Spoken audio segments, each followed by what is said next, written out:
Right now, at this exact moment, the silver market is being treated like a safe deposit box for a world that no longer trusts paper promises. In 2026, the investable silver market is valued at about $1.2 trillion, and it is still small enough for a stampede to move it in days, not years.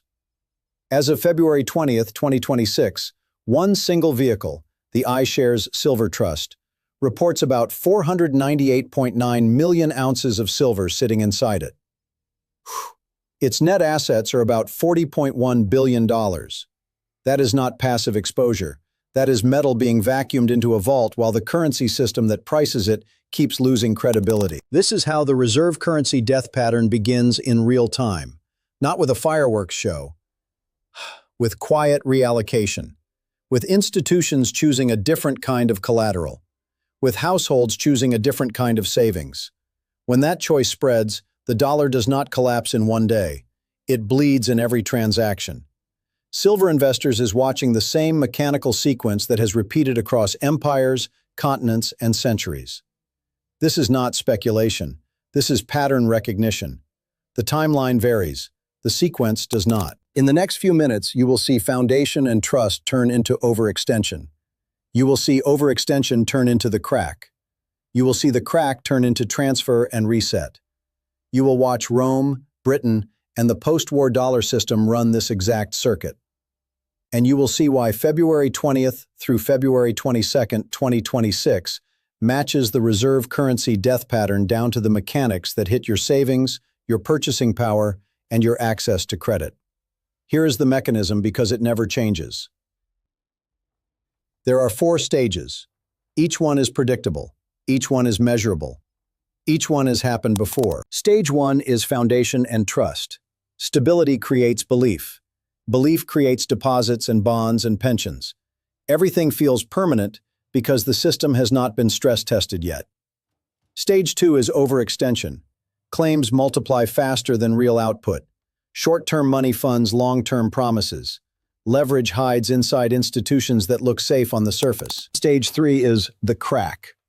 It starts with a small break that reprices everything. Funding costs jump. Liquidity disappears. The system begins selling what it can, not what it wants. Stage 4 is transfer and reset. Paper claims get delayed, discounted, or restructured. Real assets change hands. A new rule set emerges, and the old reserve currency loses its unquestioned status. This pattern does not care about speeches. It does not care about good intentions. It does not care about patriotism. It only cares about one thing: too many promises chasing too little real collateral. Every single time, without exception. Now watch the first case because it is the oldest and the clearest. Rome runs stage 1 for generations. The denarius is trusted across the Mediterranean. Soldiers are paid, grain moves, taxes are collected. The currency feels like the empire itself. Stage 2 builds quietly. War spending rises. Political competition becomes expensive. The easiest way to pay is to change the money without announcing it. In 64 AD, Emperor Nero reforms the silver coinage. The denarius that was near 98% pure silver is pushed down toward about 93% purity, and its weight is cut by roughly 12.5%. The coin still looks like a coin, but the real collateral inside it is smaller. Stage 3 arrives the moment people notice they are being paid in less silver while being asked to deliver the same goods. Merchants raise prices. Soldiers demand more coin for the same service. Savers begin hoarding older, heavier money and spending the newer, lighter money first. Trust breaks at the edge, then spreads to the center. Stage 4 follows like a tide. The state leans harder on taxes and controls. By 301 AD, the empire is issuing price edicts and chasing inflation with force.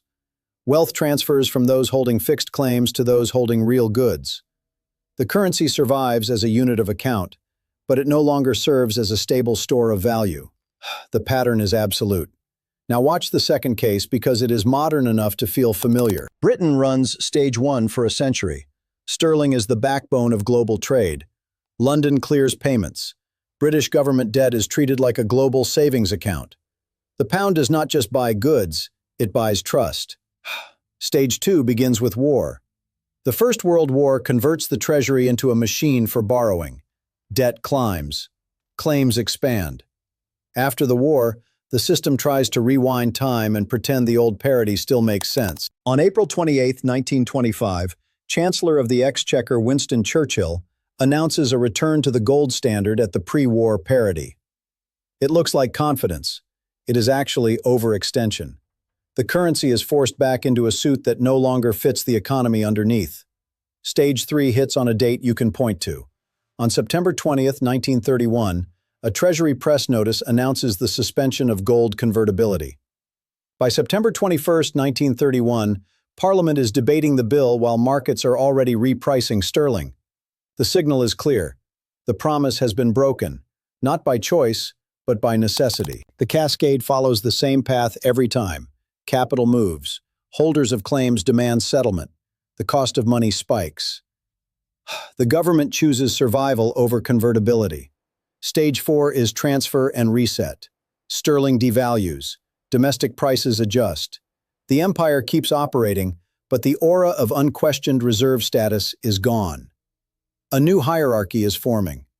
The reserve currency death pattern completes another loop. The timeline varies. The sequence does not. Now watch the third case because it is the template for the world you live in today. Stage 1 is born at Bretton Woods. From July 1st through July 22, 1944, delegates design a system where the dollar sits at the center, and the dollar is convertible to gold at $35 per ounce. The world rebuilds, trade expands, the dollar becomes the language of invoices, commodities, and reserves. Stage 2 is overextension, and it builds for decades. The United States runs persistent deficits. Foreign central banks accumulate dollars faster than gold accumulates in vaults. More claims are written on the same base of collateral. Stage 3 arrives on August 15, 1971. President Richard Nixon announces that foreign governments can no longer exchange dollars for gold. The gold window closes. The promise that anchored the system is removed, and the world wakes up inside a pure fiat era. Then the crack spreads. Inflation rises. Trust wobbles. People reach for assets that do not require a government signature to be real. On October 6, 1979, the Federal Reserve shifts policy procedures in a forceful anti-inflation campaign. Rates surge, credit tightens, a transfer begins. Those who borrowed short and promised long are squeezed. Those who hold real assets reprice upward. Silver becomes a pressure gauge. On January 21, 1980, silver hits roughly $50 per ounce, a level so extreme it exposes leverage, cornering attempts, and fragile plumbing. Then on March 27, 1980, Silver Thursday arrives and forced liquidation hits the market. The lesson is not that silver is dangerous. The lesson is that when trust breaks, small markets move violently, and leverage gets punished first. Stage 4 follows. Floating exchange rates become normal. The dollar remains dominant, but its dominance is now maintained by habit, by trade networks, and by the absence of a better alternative. The anchor is gone. The system runs anyway, every single time, without exception. 3 systems, nearly 2,000 years of history between them. Identical 4-stage cycle. The timeline varied, the sequence did not. Foundation and trust, overextension, the crack, transfer and reset. Now the camera swings back to the present. Today, the reserve currency death pattern is not a history lesson. It is a live process. The question is not whether the dollar still works. The question is how much confidence is left inside it, and how fast that confidence is being converted into something else. Stage 1 for the modern dollar is the era after 1980. Inflation is tamed. Globalization expands. The United States bond market becomes the world's collateral pool. The dollar is treated as the risk-free baseline for everything. Stage 2 is the last 15 years accelerating into the last 5. Debt expands faster than productive capacity. Fiscal promises stack on top of monetary promises. The system grows dependent on perpetual refinancing. As of February 4, 2026, gross national debt in the United States is reported at about $38.56 trillion. That number is not static. It is a moving conveyor belt of future claim. Right now, silver is reacting the way it always reacts in Stage 3. It does not move like a slow commodity anymore. It moves like money being repriced. In 2026, silver prints a high around January 28th at about $116.61 per ounce. Then it collapses to a low around February 5th near $68.952 per ounce.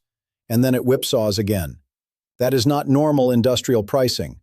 That is collateral pricing under stress. Right now, exchange-traded silver vehicles are no longer a sideshow. They are a conduit. As of February 20th, 2026, the iShares Silver Trust reports about 550.55 million shares outstanding and nearly 498.9 million ounces in trust. The vault becomes the scoreboard. Right now, the market is willing to pay a premium for access. On February 20th, 2026, that same trust shows a premium around 5%. In Stage 3, people stop asking what something should cost and start asking whether they can get it at all. Right now, the supply side is not keeping up. The silver market has been running structural deficits for years, with cumulative shortfalls measured in the hundreds of millions of ounces.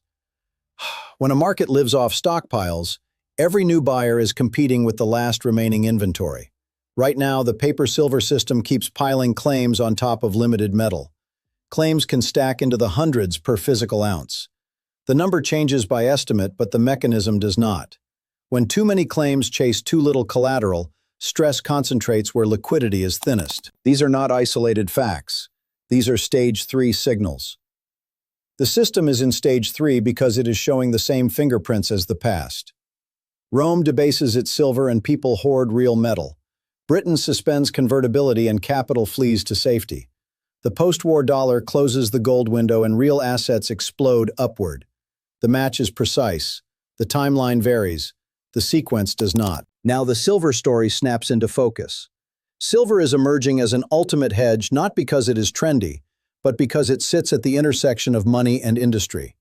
It is small enough to move, necessary enough to matter, and liquid enough to absorb fear. When institutions and retail investors move into silver, they are doing one thing. They are converting purchasing power from a promise into a thing. That conversion is what undermines reserve currency dominance. Not headlines, not debates. Flow. Stage 4 is coming. It always comes after Stage 3. This is not speculation. This is pattern recognition. In the short term, the next 90 days, the system tightens. Credit gets more selective. Volatility stays high because the market is repricing collateral, not just forecasting demand. In the medium term, the next 12 months, the transfer accelerates. Hard collateral gets bid up. Paper claims get questioned. Institutions that rely on cheap refinancing discover that cheap refinancing was the hidden foundation. In the long term, the next 3 years, the reset hardens into policy and structure. New payment routes form. New reserve mixes appear. The dollar does not disappear, but it loses the right to be trusted automatically. And that lands on you in direct personal ways. If your savings sit in instruments that promise stability, Stage 4 tests that promise. If your income depends on cheap credit and continuous liquidity, Stage 4 makes both more expensive. If your wealth is measured only in nominal dollars, Stage 4 quietly takes purchasing power one checkout line at a time. This is not about panic. It is about position. History is clear. When reserve systems reset, paper promises fail first. Real claims survive. The pattern has never been broken. Not once. Not ever. Be very clear about what is happening. Foundation and trust becomes overextension. Overextension becomes the crack. The crack becomes transfer and reset. The modern dollar completed Stage 1 over decades. Stage 2 ran for years and accelerated in the last 5. Stage 3 is active right now, visible in debt, in volatility, and in the rush for collateral like silver. Stage 4 is coming. You can prepare for it or ignore it and hope this time is different. But this time is never different. The pattern is absolute. Rome ignored the debasement until the market did not trust the coin. Britain ignored the strain until it had to suspend convertibility. The post-war system ignored the imbalance until the gold window closed and inflation forced a brutal reset. If this pattern view changes how you see silver, subscribe now. The repricing is accelerating. In the next video, the focus shifts to the plumbing, how paper silver claims are created, how they unwind, and why that unwind can happen faster than anyone expects. Comment below with one sentence. Are you holding your wealth in promises or in collateral? The pattern completes itself, every time, without exception. The only question is whether you see it coming.